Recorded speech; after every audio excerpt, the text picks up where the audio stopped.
So, in this second part, there was some repetition as this theme. I'm approaching it from different angles. But my main theme is really that we're moving from the story of a dead, insentient cosmos to a new story of a cosmos that's vibrantly alive and the primary ground of our own consciousness. But much more than this, we're moving towards a new concept of God and our relationship with God, which to my mind is utterly extraordinary. We're moving from an image of God as a creator separate from creation to an image of God as a sublime intelligence that is both within and beyond the processes and the patterns. The patterns is a very important word of cosmic and planetary life.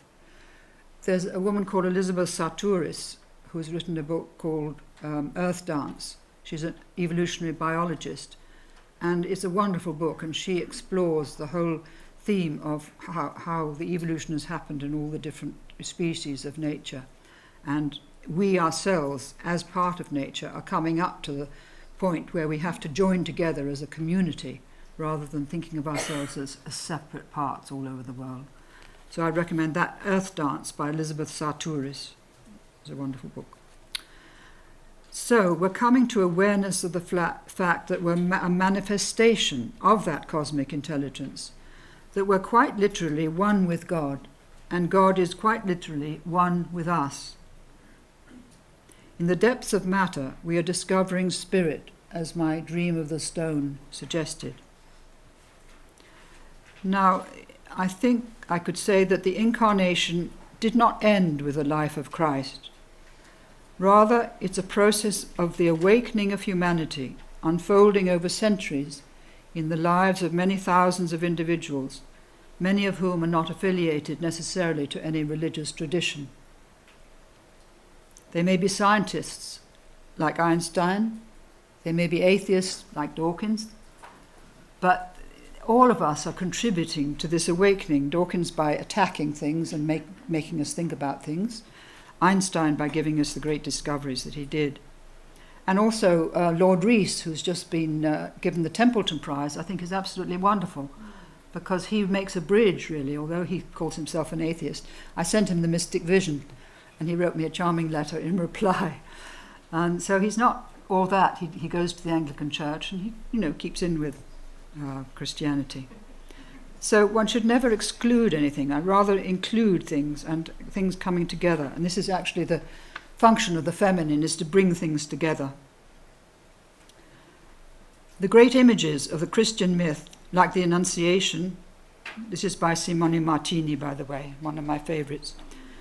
These great images are deep archetypal realities that can come alive again in our time, because a birth is taking place in the collective soul of humanity. We're becoming aware of our divinity as well as our humanity, and we're awakening to our role in relation to the evolutionary intention of the cosmos. There's this lovely insight from Meister Eckhart. Every creative act reveals God and expands his being. All creatures are doing their best to help God in his birth of himself. It's wonderful, 14th century. All this is contained in the account of an out-of-the-body experience of a man called Mellon Thomas Benedict, which I would recommend to all of you. It'll be in my paper here, but it's also on the internet and on my website. As part of his long and remarkable account, he says, "I came back with the understanding that God is not there, God is here. That's what it's all about. And what we are into now is God's exploration of God through us."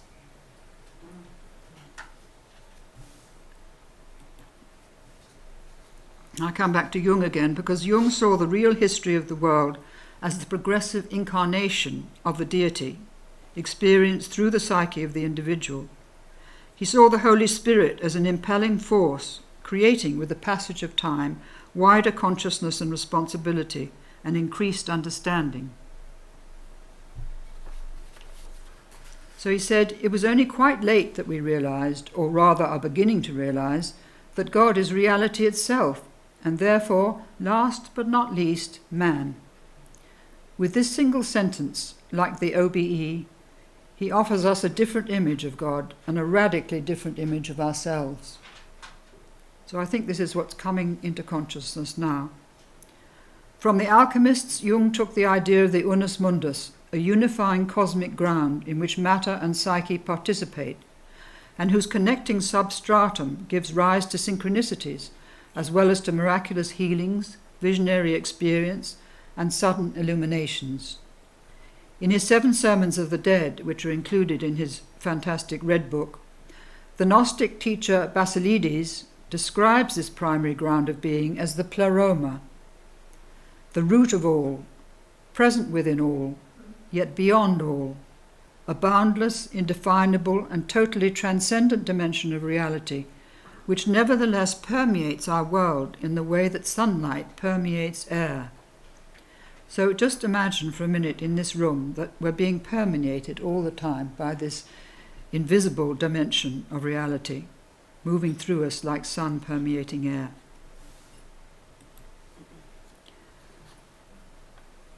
Jung's recognition of our huge potential, both for good and for evil, opened us a new avenue for self-transformation, no longer through belief, but through insight into our own psyche and the wider dimension of the inner life or soul of the cosmos.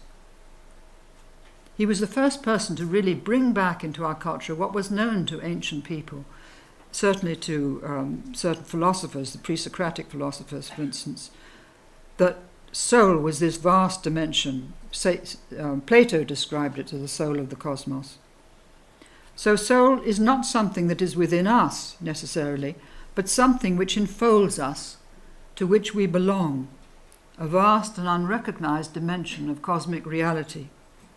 And there's that man looking out beyond the known world into this vast, unrecognized dimension.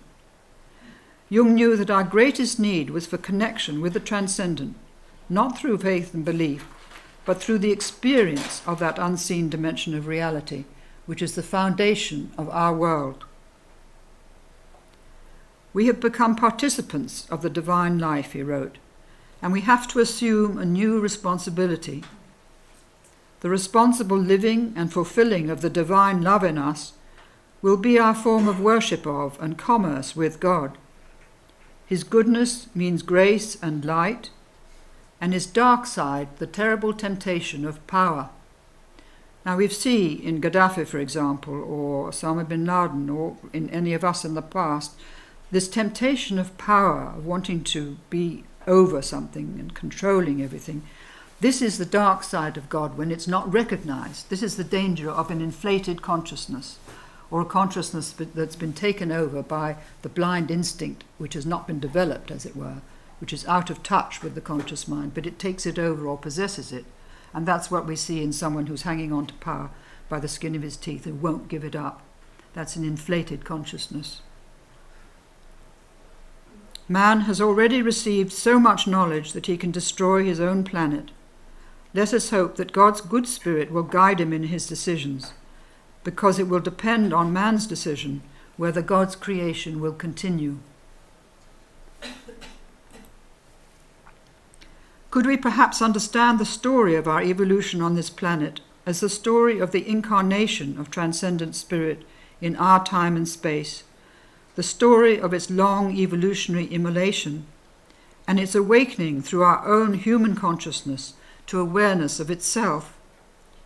Viewed in this way, the whole evolutionary story becomes a divine drama, the drama of spirit incarnating through the infinitely slow forging of consciousness in the crucible of nature, and then constrained within the limitations of that consciousness until it can reach the point of self-recognition. And that's what's happening now. Cosmic consciousness, hidden from us by the filter of galactic and planetary evolution, cannot be recognized by us for what it is until our consciousness becomes capable of recognizing it.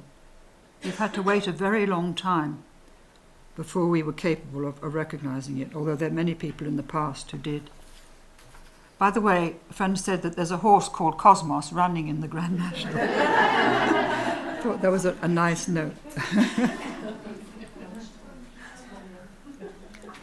So, over countless thousands of years in many different cultures, metaphysical traditions, the wisdom tradition, and shamanic practices kept alive the awareness that hidden within manifest life there was a reality of the highest order.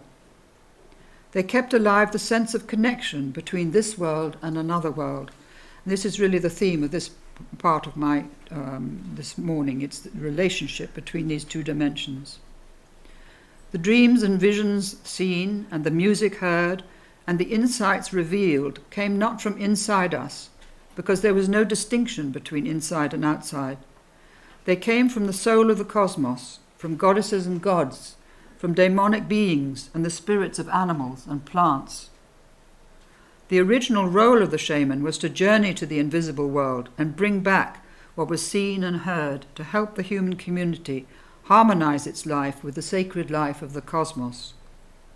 The knowledge of the profound relationship between this world and that invisible one was developed and transmitted by the alchemists and Kabbalists of the European tradition, but it originated in Egypt. Egypt is really the origin of this wisdom tradition. Now here from the 16th century is this strange painting of a man receiving a book from an angelic being, possibly in a dream or in a vision. Christianity has given us the idea of a three-tiered universe with heaven above, hell below, and the earth between, but this is far too limited a concept.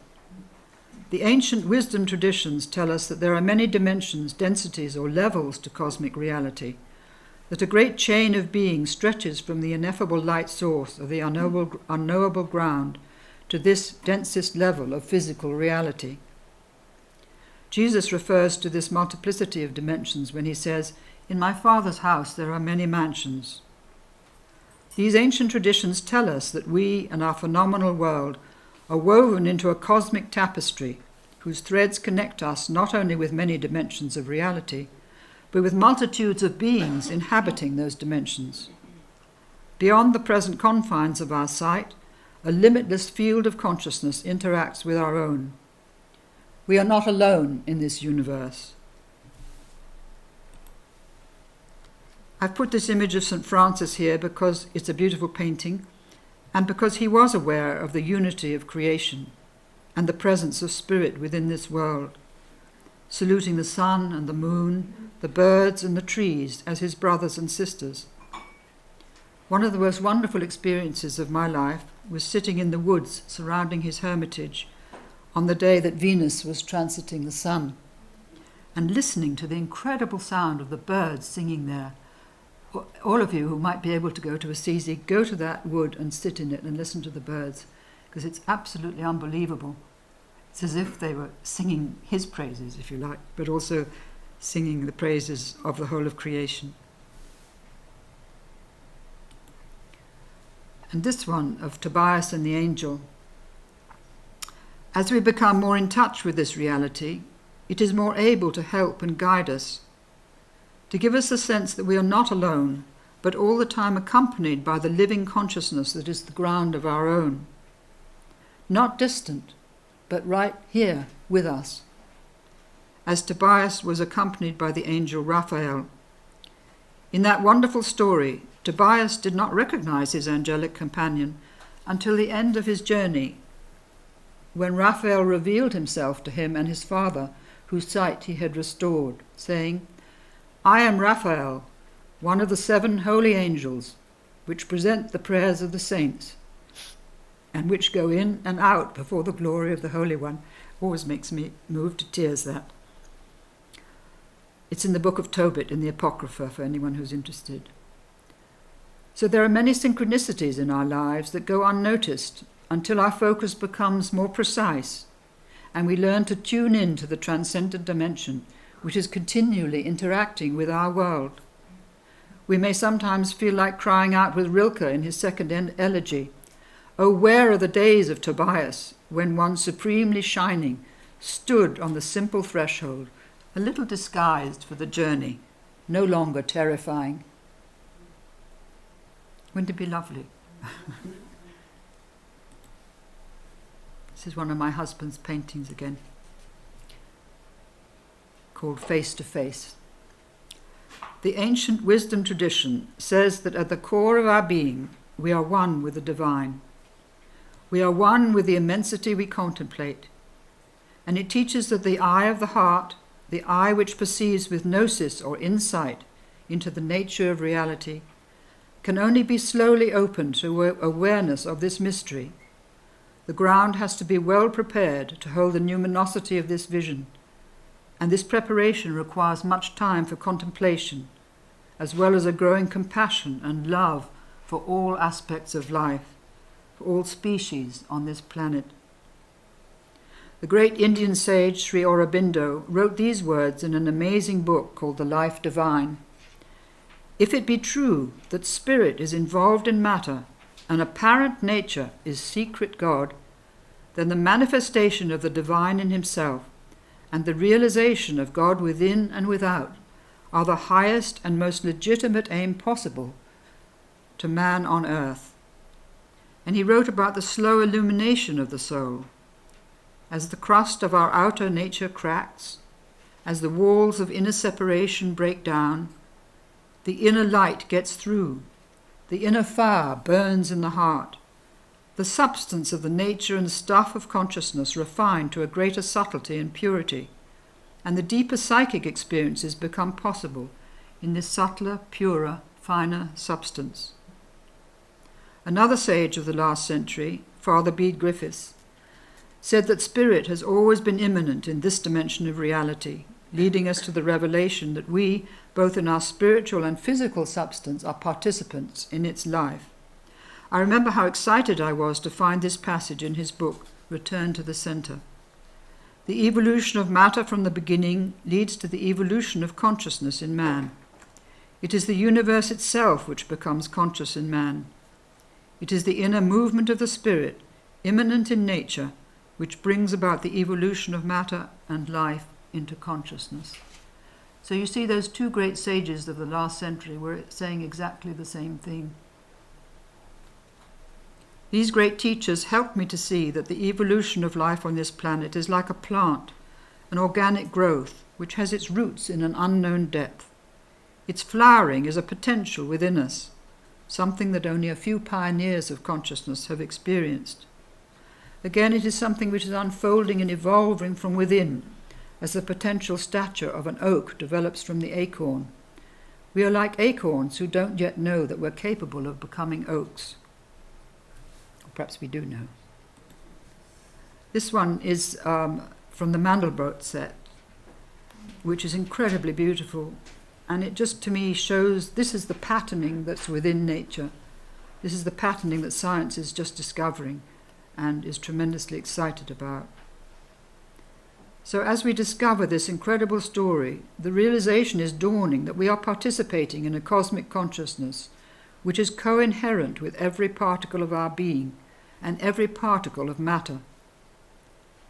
If we connect these ideas to God, then God or spirit or divine mind is not something transcendent to ourselves, because to co-inhere means to be together, to abide together. This realization calls for a huge shift in our understanding. God is not something separate from ourselves, something transcendent to nature and to life, but is the life process itself, giving rise or giving birth at every nanosecond to the visible cosmos, as well as to ourselves. Giving rise or giving birth at every nanosecond to the visible cosmos and to ourselves. So truth is no longer a question of belief. It's the discovery of what we are. All of us are explorers. This world is not a random assembly of parts, but resonates from top to bottom with the imprint of a unifying and coherent intelligence. The physical universe is a kind of divine hologram that reflects in its tiniest parts the whole of the higher unifying intelligence that created it. And I know that Jude is going to speak about this afternoon. The created realm is an instrument through which the divine life becomes perceptible to itself. It's the way the score gets transformed into the music. That's not my phrase, it's a phrase of a woman called Cynthia Bourgeot, whom I'm going to talk about in a minute. In fact, she says this. No, that's right. It's the way the score gets transformed into the music. It's so clear that. Hence the alchemical saying, as above, so below. How we are treating planetary life, matter, and each other then becomes a matter of how we are treating God. To inflict injury on the earth and pain and suffering on any other creature is to inflict them on the consciousness of the cosmos, and since we are part of that consciousness, on ourselves as well. Is there a mobile speaking up?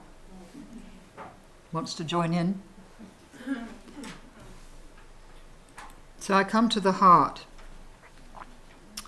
The great sages of India, Persia, Tibet, and China, as well as the great Christian mystics like Meister Eckhart, have known for thousands of years that we can grow into a deeper, more complete or enlightened state of consciousness than the one we currently experience, a unified, non-dual consciousness that is attuned to a dimension of reality that the Sufi sages called the imaginal world, the world of the psyche, the world of the soul. As Jung discovered, it is as real or more real than the physical world, but we can only access that world through developing what they call the eye of the heart. And I think this is what Jung's entire work was about, developing the eye of the heart. So what exactly is this eye? Well, as Cynthia Bujold defines it, it is an organ of spiritual perception. An organ of spiritual perception. The capacity to see into another dimension of reality, into the reality of the soul or psyche, grows out of our developing this organ of spiritual perception. We have faculties of perception and imagination that are unused and undeveloped. If the eye of the heart is awake and clear, she writes, it can receive, radiate, and reflect that reality. I think there are two men who hold this awakened eye for the heart for our whole world today, and they are Thich Nhat Hanh and the Dalai Lama. Probably you may know others, but those are the two people who occurred to me as I was writing this. So attunement to the imaginal world of the soul or the psyche does not demand an ascetic renunciation of life, but rather an intense and passionate participation in it, seeing this world as the place where spirit is incarnate and where two or more realms of reality interact with each other all the time, at every second.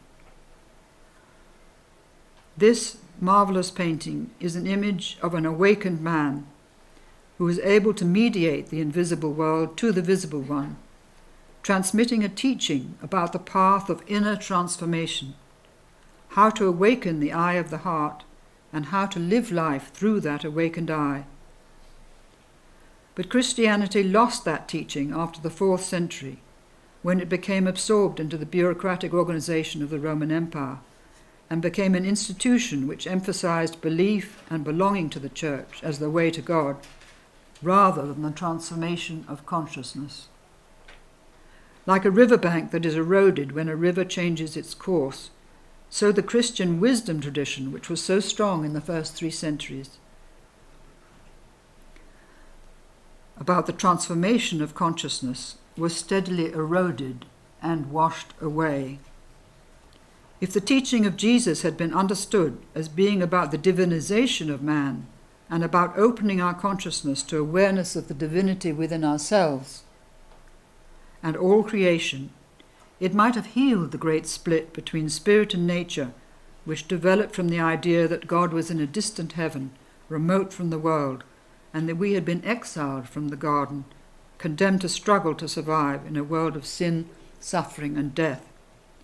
We might have understood the Garden of Eden as a metaphor describing the imaginal world of the soul, which we could have stayed in touch with. In view of the Episcopalian priest Cynthia Bujold, whose books I'm going to show you at the end of this talk, the teaching of Jesus may have gone over the heads of most of the disciples. Only a few of them were able to comprehend the inner teaching about building a bridge day by day and moment by moment, connecting the visible and invisible worlds. The kingdom of heaven was not a place we go to after death, but a state of consciousness that we can attune ourselves to while in this world. We don't enter it when we die. We can awaken to it while we're alive. She's helped me tremendously in preparing this talk. I'm very grateful to her. This wisdom teaching is about centering one's consciousness at the place where two dimensions of reality or two states of consciousness meet, expressed as this horizontal line bisecting a vertical one. This place can be reached in meditation, but I think it can also be found, and this is very important for all of us, whenever we can remember to make that connection with our heart.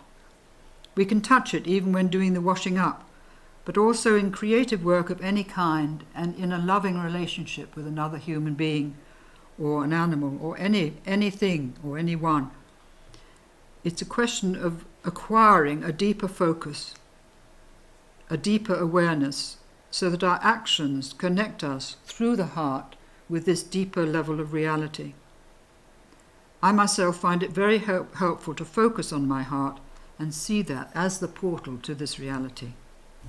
So here I'm not too good with doing these diagrams, but this is the best I can do for this image of the sacred marriage, really, between these two dimensions, this world and another one, the visible and the invisible, with the heart in that mandala image in the center there.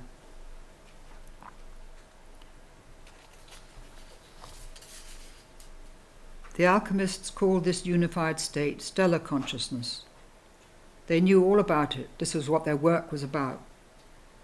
And it's the ultimate expression of the sacred marriage as an inner experience.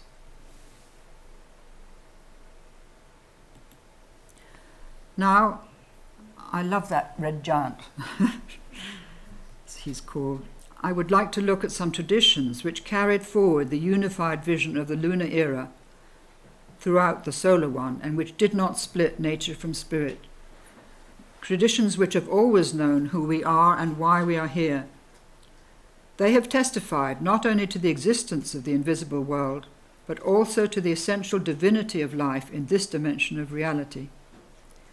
In the Vedic texts, which may be the remnants of an oral tradition from a lost civilization that existed before the flood, we hear this wonderful description of the birth of the universe. Then there was not what is, nor what is not. There was no sky, and no heaven beyond the sky. What power was there? Where? Who was that power? There was neither death nor immortality then. The One was breathing by its own power in infinite peace. Only the One was. There was nothing beyond. And in the One arose love, love the first seed of the soul. The truth of this the sages found in their hearts. Seeking in their hearts with wisdom, the sages found that bond of union between being and non-being.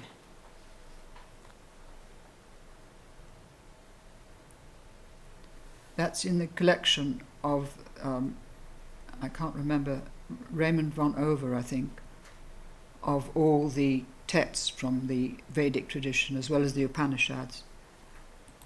And this one, which is incredibly beautiful, in the Brihadaranyaka Upanishad, honey is used as a metaphor. I have a friend here who will only take honey in her tea. Honey is used as a metaphor to describe how all things are sustained and nourished by Brahman, the divine ground, the source of all, that is described as the self. This self is the honey of all beings, and all beings are the honey of this self. And it goes on for about 20 stanzas, saying the air is this honey, and the water is this honey, and people are this honey, ants are this honey. It's just a wonderful, unified image. Then the idea of the bond of love between the divine ground and the human soul is enshrined in the peerless poetry of the Bhagavad Gita. There, Krishna, speaking as the immortal self, says to Arjuna, "Only through constant love can I be known and seen as I really am, and entered into." And again, "Fix your mind on me. Give your heart's love to me. Consecrate all your actions to my service. Hold your own self as nothing before me. To me you will come, truly I promise, for you are dear to me. That's always been one of my very favourite passages, really, and I've taken it as a talisman for my own life. The one central insight to which all Indian wisdom points is the oneness of all that exists. Over a period of at least 4,000 years, the sages of India have repeatedly said that there is an underlying unity to all that exists, including everything we call animate or inanimate, and that the cultivation of wisdom consists in the realization of this truth. That's a quote from Ravi Ravindra, who's a physicist and a very great writer called Science and the Sacred.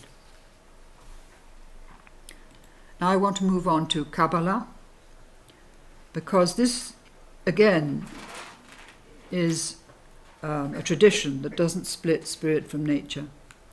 It's at least 3,000 years old, with deep roots in Babylonia and Egypt, and its fundamental teaching is the doctrine of emanation, which is slightly different from the Hindu version, but on the same kind of wavelength. Divine spirit is both beyond creation and within it, accessible to us in this dimension through contemplation and attunement. The aim of the Kabbalist, like the alchemist, was to unite the above with the below, the invisible divine world with our manifest world. The primal center, source or root, is defined as the innermost light of an unimaginable luminosity and translucence. Can you close your eyes and imagine this primal point being sown as a ray of light into a dimension described in some texts as a sea of glory, in others as a womb, which acts as a container for the light? From this womb or sea of light it emanates as a fountain of living water, a radiant cascade, pouring forth light and love to sustain and permeate all the worlds or dimensions that it brings into being. So all life on earth, all beings, all creatures are that light and are therefore utterly sacred. Our capacity to love and to know and to explore and discover, to reach out to each other in love, comes from the light of that divine ground. In this teaching, the transmission of light from the inner cosmic source beyond time and space to its manifestation as this physical reality is also imagined as an inverted tree, the tree of life, whose trunk and branches grow from its roots in the divine ground and extend through the four worlds or dimensions, each one of which contains many more dimensions. And the Shekinah is the feminine aspect of the Godhead, who carries this light into manifestation and dwells in this world until all the sparks of light that are our souls are returned with her to the source ground. Now this is the only tradition that really has the divinity of the feminine in the Godhead and brings it through all these dimensions until it manifests here as our world. So she is the ground of our world, so to speak. In Kabbalah, there is no essential separation between the source, the matrix of relationships that is the expression and vehicle of the source, and its final manifestation as the world we inhabit, that Kabbalists describe as the garment of God. I often think about scientists like Jim Al-Khalili, who's another of my pin-up men, and wonder whether they could ever connect the discoveries they're making about the creative power of the quantum vacuum with this tradition of creation through emanation. 2 weeks ago on BBC4, he communicated his tremendous excitement when he exclaimed, "The vacuum is alive. The vacuum is the greatest mystery." It was very moving. Now I come to a very great Christian mystic and writer called John Scotus Eriguena, and I found exactly the same idea of emanation in the writings of this Neoplatonist who lived in France in the 9th century at the court of Charlemagne's son. He gives a most beautiful and clear exposition of nature as the showing forth or theophany of spirit. He wrote an extraordinary book called the Periphysion, or De Divisione Naturae, and I came across these electrifying words which eradicate the separation between creator and creation. I was so excited when I found this. I thought, my God, here it is in the Christian tradition, and nobody knows about it. We should not understand God and creation as two different things, but as one and the same. For creation subsists in God, and God is created in creation in a remarkable and ineffable way, manifesting himself, and though invisible, making himself visible, and though incomprehensible, making himself comprehensible, and although hidden, revealing himself, and though unknown, making himself known, though lacking form and species, endowing himself with form and species, though superessential, making himself essential, though creating everything, making himself created in everything. The maker of all, made in all, begins eternal, and though motionless, moves into everything and becomes all things in all things. So there you have paradox, wonderful beauty. I found that at Oxford, but of course I didn't understand it then. So this is a radically different idea of God. It sees everything permeated by spirit that is both hidden source and manifest process. Erigoyena's book was condemned by the church because it was thought to promote the idea of pantheism, that God was present in nature. 8 centuries later, in 1600, Giordano Bruno was burnt at the stake because he proclaimed the same belief. I've always felt so deeply for Giordano Bruno, who was one of the most brilliant men of the late Renaissance, and whose life was just snuffed out, and he believed there was life in other planets. Now I come to the Sufi tradition, and this wonderful Mughal prince called Prince Dara Shikoh, or Prince Dara for short. He was a Sufi, and we hear the same words from him in the 17th century. He was the eldest son of Shah Jahan and his favourite wife Mumtaz Mahal, for whom Shah Jahan built the Taj Mahal. He was murdered by his younger brother Aurangzeb and never became the rightful ruler of the Mughal Empire. Seems a tragedy. I mean, history would have been so different if he'd become ruler, but then he probably would have been killed by somebody else. So I comfort myself with that thought. His most famous work was The Confluence of the Two Seas, and it showed the mystical affinities between Islam and Vedanta. He had experienced the worlds which interpenetrate our world, and he said that the reason we are here is because the human spirit enters the framework of the body, so that which is potential may become actual and may return enriched with all experiences to its original source. So there you have someone else giving us the reason of why we're here. This is what he said: all that you see as other than God is one with God in essence, though separate in name.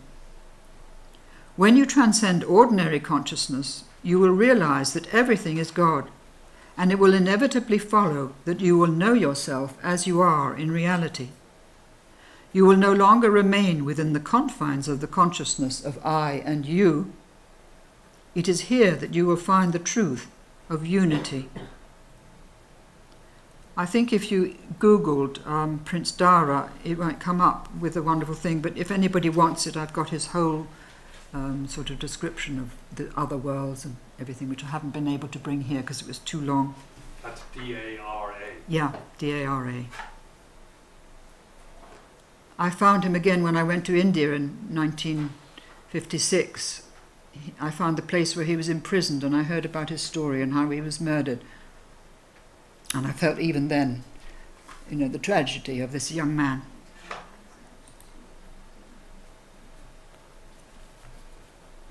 This is a wonderful image of Christ on the front of Conques Abbey in France. The writings of the world's greatest spiritual teachers, as well as the personal experiences of peoples who've had OBEs, affirm that light and love are the fundamental principle of the cosmos. The visible world is brought into being by love and sustained by love.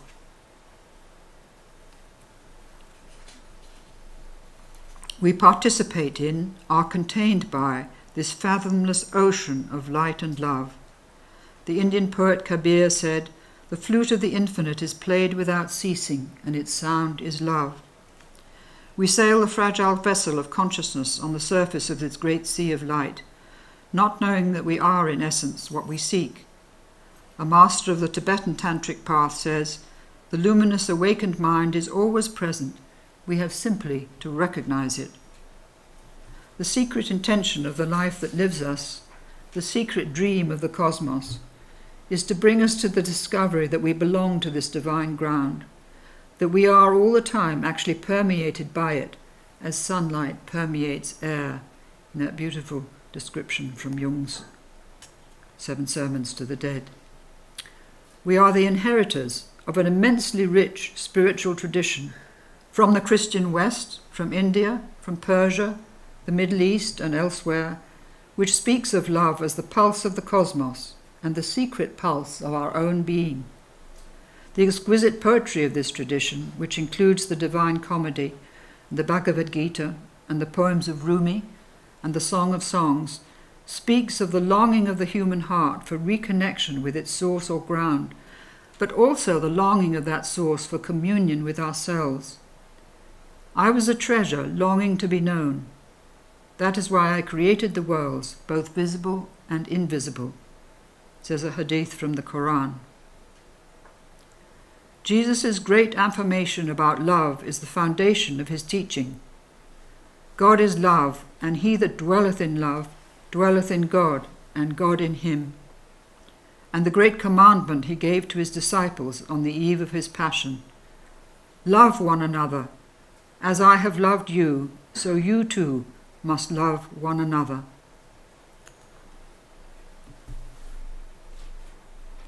And I brought this beautiful quotation from the Gnostic Gospel of Eve, which many people may not know, but it is really the voice of this cosmic consciousness speaking to all of us. I am thou, and thou art I, and wheresoever thou art, there I am. In all things I am scattered, and from wherever thou willest, thou gatherest me, and in gathering me, thou gatherest thyself.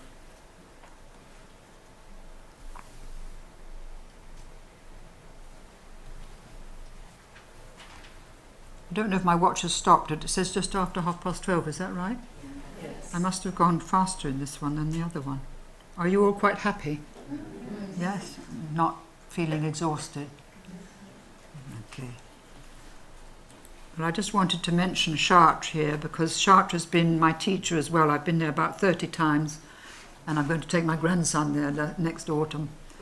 Because when you enter that door and the blue essence really envelops you like this other dimension, I always burst into tears. And I just am so grateful for the people who built that marvel, that it's come through to us today. It's still there. And I think that the invisible presence of the cosmos can only communicate with us through those individuals during our millennia of human experience on this planet who've become receptive to its presence and who have recorded their experience of the profound relationship between the invisible and visible worlds, not only in writing but in these sublime works of art like Chartres. Chartres, to me, is a receptacle in stone of that invisible reality. The wonderful deep blue light that filters through the stained glass windows and fills the cathedral gives us an image of the light of that invisible dimension permeating our world. So I'll move now towards, this is another of my rather inadequate diagrams, but it really is coming to light as the divine ground. And I want to offer you the testimony of people who have experienced the light of this cosmic sea of being. I haven't experienced it, so I can only give you the testimony of people who have, but I trust that experience. I really trust it, because I think their eye of their heart has been opened. The first is the testimony of an Indian man called Gopi Krishna, who some years ago gave this commentary on his experience. saying that at every moment of his life he lives in two worlds. One is the sensory world which we all share together. My reactions to this world are the same as for other human beings. But the other is an amazing supersensory world. I am always conscious of a luminous glow, not only in my interior, but pervading the whole field of my vision during the hours of my wakefulness. I literally live in a world of light. It is as if a light were burning in my interior, filling me with a lustre so beautiful and so ravishing that my attention is again and again drawn to it. I do not claim that I see God, but I am conscious of a living radiance both within and outside of myself. I have gained a new power of perception that was not present before. The enchanting light I perceive both internally and outside is alive. It pulsates with life and intelligence. For me, the universe is alive. A stupendous intelligence that I can sense but never fathom looms behind every object and every event in the universe, silent, still, serene, and immovable like a mountain. It is a staggering spectacle. He originally wrote a book called, oh dear, I can't remember it. But anyway, it's quite some years ago, 20 or 30 years ago. And this was a much later comment given about 5 years ago, 10 years ago on it. And these words from a book called Dark Night, Early Dawn by Christopher Bache, which again is a remarkable summing up of our time, really, for those who are interested. Dark Night, Early Dawn, Christopher Bache, B-A-C-H-E. I was brought to an encounter with a unified energy field underlying all physical existence. I was confronting an enormous field of blindingly bright, incredibly intense energy. This energy was the single energy that comprised all existence. The unified field underlying physical existence completely dissolved all boundaries. As I moved deeper into it, all borders fell away. All appearances of division were ultimately illusory. No boundaries between incarnations, between human beings, between species, between matter and spirit. The world of individuated existence was not collapsing into an amorphous mass, as it might sound, but rather was revealing itself to be an exquisitely diversified manifestation of a single entity. Though these experiences were extraordinary in their own right, the most poignant aspect was not the discovered dimensions of the universe themselves, but what my seeing and understanding them meant to the consciousness that I was with. It seemed so pleased to have someone to show its work to.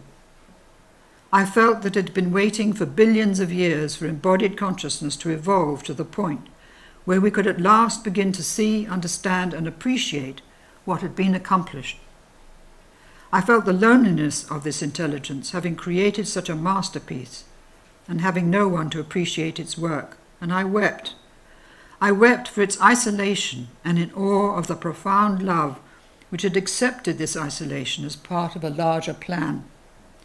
Behind creation lies a love of extraordinary proportions, and all of existence is an expression of this love. The intelligence of the universe's design is equally matched by the depth of love that inspired it.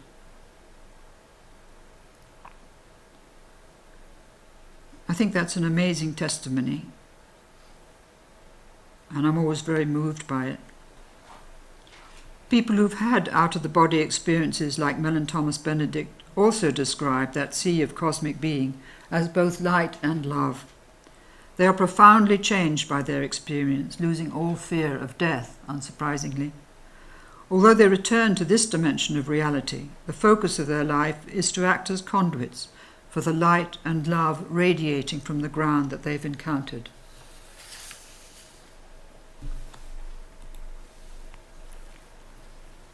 I think the whole point of our presence on this planet is to become aware that a wider, deeper consciousness than our own is trying to reach us, trying to make itself known to us.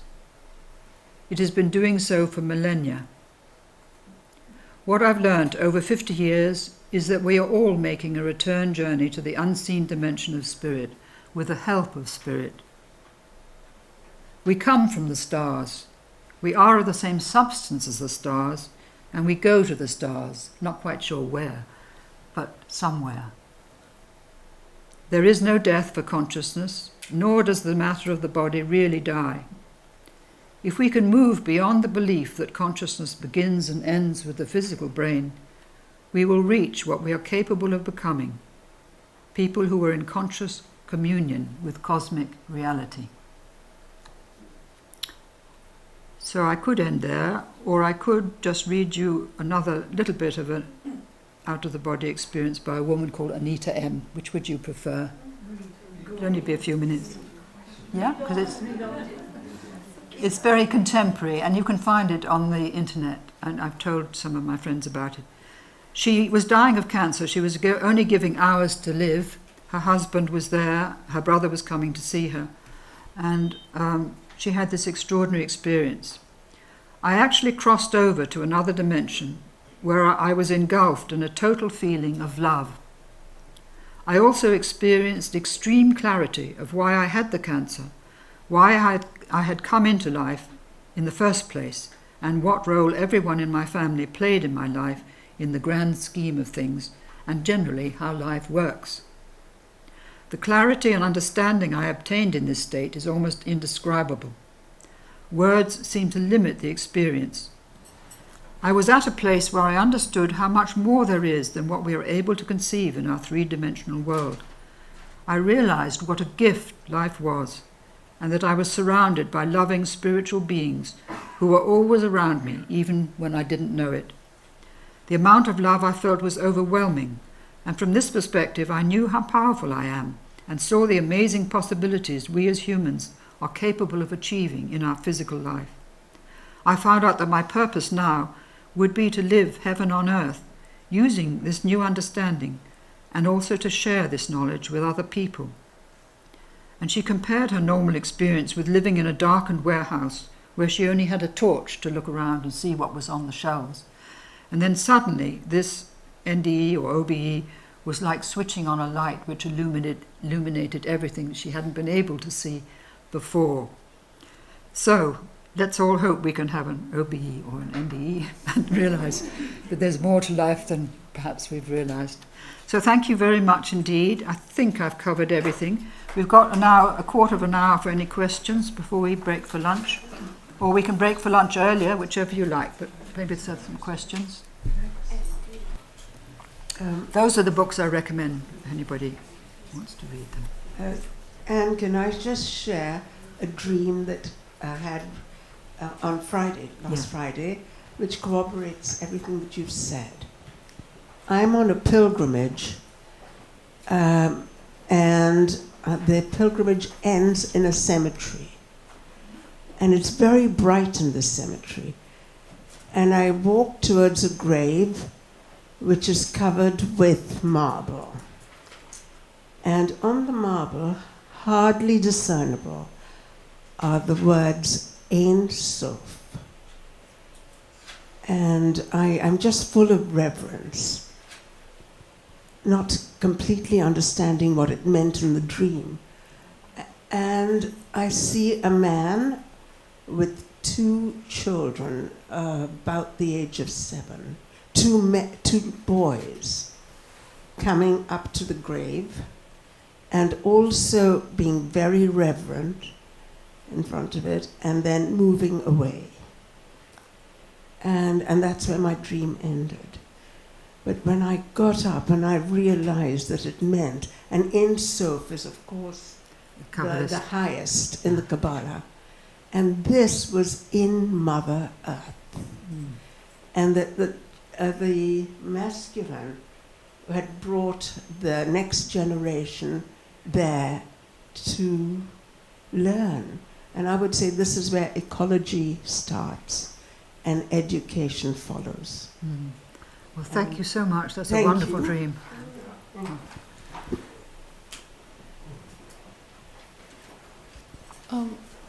Would you describe your life's quest as trying to find the unity between all the great religions? Yes, yes, in one word. And the trouble is, you've given me a one-word answer. I want to know everything about your quest. Well, it started with a journey to India when I was 25. I made 2 journeys to India, and I had a year to explore the whole of the Far East. So I had a wonderful job collecting photographs from all the museums of Asia, including India. So I went from museum to museum, and so I learnt a great deal about art with the help of the curators. And at the same time, I learned about the religious traditions, because all the art was about the religious traditions. And so it took me from the Hinduism, the Vedic tradition, it took me to Angkor Wat in Thailand, the marvellous temples there. It took me further east to Japan. I actually had a visa for China, but my uncle, who was ambassador in Bangkok at the time, said, "What on earth are you doing thinking you can go to China? How dare you get a visa?" And it comes to, I was really given a rocket, because there would have been a diplomatic incident. So I never got to China. But because of that, I really absorbed the art and the religious presence of all those different traditions. And then when I came back, I wrote a book originally called The One Work, bringing the traditions together as I saw it at the age of 28. But I didn't know enough, and it's taken me all these years to really integrate this, and with Jungian psychology, and with my life experience, with a wonderful supportive husband, without whom I couldn't have done any of this, and bringing up a child and then the grandchild. All these things contribute to deepening one's understanding and rooting it in earthly experience, I think, because it was too much up in the mind to begin with, too much theoretical. So I think that answers your question. Thank you.